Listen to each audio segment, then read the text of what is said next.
दोस्तों, अगर आप राजस्थान की नई पटवारी भर्ती का इंतज़ार कर रहे हैं तो ये वीडियो आपके लिए है।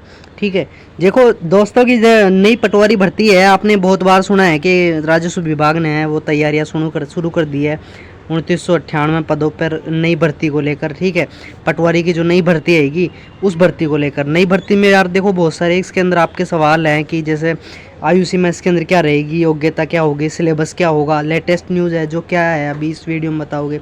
सीईटी के बाहर है या ऐसा बहुत बड़ा सवाल है, सीईटी के अंदर होगी कि बाहर होगी, क्या करें। भर्ती है ये जो कब तक कंप्लीट होगी, क्या है। तो मैं आपको इस वीडियो में मैं इससे रिलेटेड आपको सारी जानकारी बताने वाला हूँ। भाई चैनल को सब्सक्राइब नहीं किया ना तो सब्सक्राइब कर लेना, फिर भूल जाओगे आप। ठीक है, क्योंकि सारी चीज़ें मैं इसके अंदर लेटेस्ट न्यूज़ है वो अब सारी लेके आता रहता हूँ इसके अंदर। ठीक है, देखो अब मैं आपको बताता हूँ कि अपडेट क्या है। पहले बात करते हो यार, देखो इसके अंदर जो कुल पद है ना वो कुल पद कितने रहने वाले हैं। इसके अंदर जो कुल पद है ना, कुल पद है इसके अंदर 2998 पोस्ट है।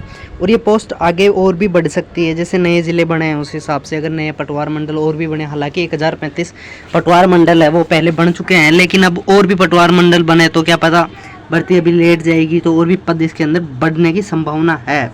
ठीक है, आयु सीमा की बात करें तो हम देखो 18 से 40 वर्ष आयु सीमा होती है राजस्थान में, और कैटेगरी वाइज है वो छूट मिलती है अपर एज लिमिट में। ठीक है, आगे बात करें हम इसके अंदर कि यार योग्यता क्या रहेगी। देखो योग्यता इसके अंदर क्या रहती है, योग्यता आपके पास पता है कि इसके अंदर ग्रेजुएशन योग्यता कर दी गई है, उसके साथ में कम से कम 3 महीने का भाई आपके पास कंप्यूटर का कोर्स होना चाहिए। जैसे RSC IT हो गया, ये 3 महीने का कंप्यूटर कोर्स होता है। कम से कम RSC IT तो होना ही चाहिए, ज़्यादा से ज़्यादा आप और भी कुछ 1 साल 2 साल 3 साल का कोई भी कंप्यूटर का आपके पास में सर्टिफिकेट हो, डिग्री हो, वो सब चल जाएगी। ठीक है, आगे बात करें इसके अंदर देखो सिलेक्शन प्रोसेस की, तो सिलेक्शन प्रोसेस क्या होगा, रिटन एग्जाम होगा, डॉक्यूमेंट वेरिफिकेशन होगा, फाइनल मेरिट आएगी और मेडिकल होगा। बस ये सारी चीज़ें होंगी और फाइनल सेक्शन हो जाएगा। सिलेबस की बात करें अब तक सिलेबस क्या रहता था, क्या इसमें बदलाव होगा क्या नहीं होगा वो देखते हैं। देखो जनरल साइंस है इसके अंदर, वो history, general science, history, polity, geography of India और जनरल नॉलेज, करंट अफेयर, ये सारी चीज़ें 38 क्वेश्चन आते थे 76 मार्क्स के। और राजस्थान की ज्योग्राफी, हिस्ट्री, कल्चर और पॉलिटी की बात करें तो 30 क्वेश्चन आते थे 60 मार्क्स के। जनरल इंग्लिश हिंदी की बात करें तो 22 क्वेश्चन आते थे 44 मार्क्स के। रीजनिंग और मैथ की बात करें तो 45 क्वेश्चन आते थे 90 नंबर के। और बेसिक कंप्यूटर आता था आपका 15 नंबर का, जो कि होता था 15 क्वेश्चन आते थे 30 नंबर के। टोटल की बात करें तो 150 क्वेश्चन होंगे और 300 नंबर के ये होने वाले हैं। ठीक है, आगे मैं बात करूँ तो देखो इसके अंदर राजस्थान पटवारी है वो इसके अंदर OMR सीट आधारित परीक्षा होगी। 3 घंटे का टाइम मिलेगा, 150 प्रश्न है, प्रत्येक प्रश्न 2 नंबर का है, टोटल 300 अंकों का आपका पेपर है। और इसके अंदर 1/3 नेगेटिव मार्किंग है, हिंदी इंग्लिश दोनों मीडियम में ये है जो पेपर होने वाला है। आगे हम बात करें देखो इसके अंदर फॉर्म फीस क्या रहेगी। देखो फॉर्म फीस है इसके अंदर OTR के थ्रू जो फॉर्म फीस है वही लगने वाली है। अगर आपने एक बार 1 टाइम रजिस्ट्रेशन करवा लिया है 400 और 600 रुपये कैटेगरी वाइज दे करके, नहीं तो आपको ये है जो उसी फीस में आपको ये OTR के थ्रू आपका होने वाला है। ठीक है, आगे बात करें हम इसके अंदर तो देखो इसके अंदर जो ये हो गया, हाँ फॉर्म फीस हो गया। नई अपडेट क्या है, देखो नई अपडेट क्या है इसके अंदर कि नई अपडेट के अंदर है जो राजस्व मंडल ने राजस्व कर्मियों के जो कैडर है उस रिव्यू का प्रस्ताव है वो राज्य सरकार को भेजा है। ठीक है, यानी कि जो नए DPC से संबंधित जो प्रस्ताव है, यानी कि देखो राजस्व मंडल तहसीलदार, नायब तहसीलदार, पटवारी कैडर रिव्यू का प्रस्ताव है राजस्व मंडल ने सरकार को भेज दिया है। यानी कि उसकी DPC की मंजूरी है वो भी राजस्व मंडल ने दे दी है, लेकिन सरकार के पास से अभी उसको DPC करना बाकी है। ठीक है, DPC करना बाकी है, यानी कि ये जो 2998 पद सृजित किए गए थे, हो सकता है ये जो पद सृजित किए गए थे ये DPC के बाद में सृजित किए गए थे कि भाई हम इतने जो पोस्ट हैं कि इतनी जो पोस्ट है उन पदों की हम DPC करवाएंगे, उसके बाद में कुछ पद खाली होंगे। ठीक है, ये हो सकता है, या फिर हो सकता है और पदों को खाली करने की प्रक्रिया चल रही हो।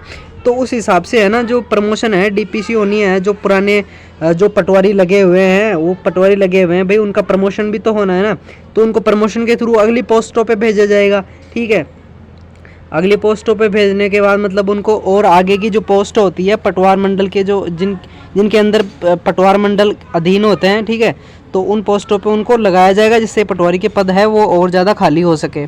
ठीक है, तो ये वाली न्यूज़ है। देखो इसके अंदर जो डीपीसी है, इसको मंजूरी राजस्व मंडल ने को मिल गई है और अगले सप्ताह संबंधित कार्मिक को राजस्व मंडल है वो बुलाया है। ठीक है, तो ये सारी चीज़ें डीपीसी के थ्रू थी और ये सारी न्यूज़ आप पढ़ सकते हैं। देखो इसके अंदर बात करें कि यार सबसे बड़ा सवाल है वो क्या है कि यार ये एग्ज़ाम है वो इसके अंदर इसके थ्रू होगी या नहीं होगी, सीईटी के थ्रू। देखो सीईटी के बाहर है, सीईटी के अंदर है। देखो ये बात सबसे बड़ी ये है कि भाई ये सीईटी के अंदर है। आप बोलोगे ऐसा कैसे बोल रहे हो, सीईटी के अंदर है, लेकिन नई वाली सीईटी में होगी ये जो परीक्षा होने वाली है ना वो नई वाली सीईटी में होगी। मैं ऐसा क्यों बोल रहा हूँ, देखो वैसे जो सीईटी की जो कैलेंडर आया था सीईटी का कि सीईटी के अंदर ये वाली भर्ती है, उसके अंदर पटवारी भर्ती तो है, लेकिन पटवारी भर्ती वो सिंचाई विभाग की है। ठीक है, सिंचाई विभाग की पटवारी भर्ती है वो उसके अंदर दे रखी है सिंचाई विभाग की।